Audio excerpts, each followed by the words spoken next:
칭찬이 우리 아이를 똑똑하게 만든다. 알지만 미처 실행 못했던 지식. 보훈교육관과 스포츠 아동심리학 남중진 박사와 함께하는 6월의 편지에서는 칭찬이 아이에게 얼마나 좋은지에 대해 이야기해보겠습니다. 부모님, 혹시 로젠탈 효과라고 들어보셨는지요? 하버드대 심리학과 교수였던 로젠탈 교수의 이름을 딴 칭찬의 효과인데요. 로젠탈 교수는 한 초등학교를 선정해 각 반 학생들을 무작위로 20%씩 뽑아 8개월 동안 칭찬을 했더니 칭찬을 받은 학생 모두의 학업 성적이 낮게는 10%에서 높게는 300% 이상 향상되었음을 알게 되었습니다. 또한 칭찬받는 아이들은 신경계뿐 아니라 내분비계 면역력이 좋아져 감기에도 잘 걸리지 않았다고 합니다. 이것은 다른 용어로 피그말리온 효과, 긍정의 효과라고 불리는데요.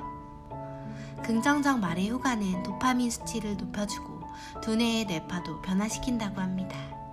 칭찬을 받게 되면 정신적 이완과 편안한 안정 상태를 유지시켜주는 알파파가 증가해 아이들이 차분해지는 것에도 큰 영향을 준다고 합니다.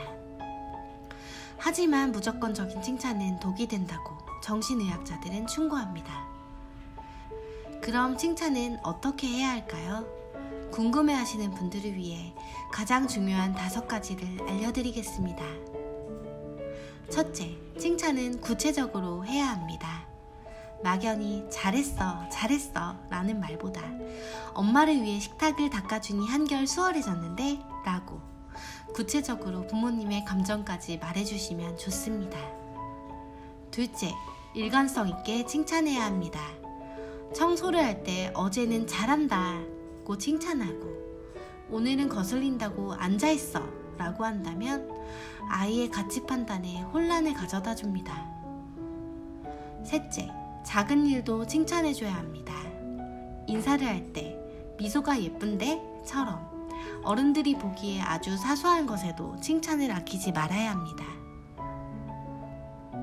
넷째, 친구, 형제 간 비교하는 칭찬은 하지 말아야 합니다. 비교를 하게 되면 아이는 세상의 기준을 대립의 구조로 판단하게 됩니다. 다섯째, 아이에게 똑똑하다는 말은 하지 말아야 합니다. 이런 아이들은 결과 위주의 사고를 가져 부모님을 실망시키지 않으려고 거짓말 또는 정직하지 않은 행동을 할 확률이 높게 나왔습니다. 워싱턴 대학교 명예교수인 감정 코칭의 저자 존 가트맨 교수에 의하면 아이를 칭찬할 때는 결과보다는 아이의 노력에 대한 과정을 함께 이야기해주는 것이 좋다고 이야기했습니다. 결과의 승패에도 흔들리지 않고 과정을 즐길 수 있어야 합니다. 그러면 고래도 춤추게 할 수 있습니다. 전기를 발명한 에디슨의 부모님 또한 에디슨의 수많은 실패 속에도 그의 노력에 대한 과정을 칭찬했습니다.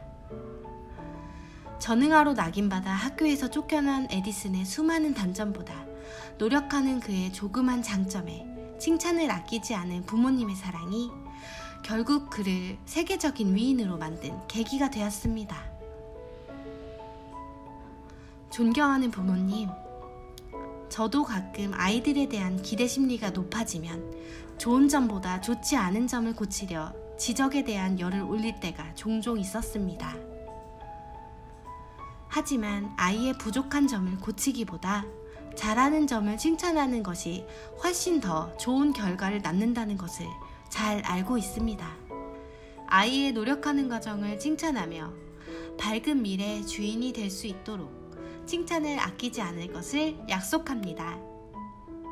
귀한 자녀와 함께하여 매일매일 행복합니다.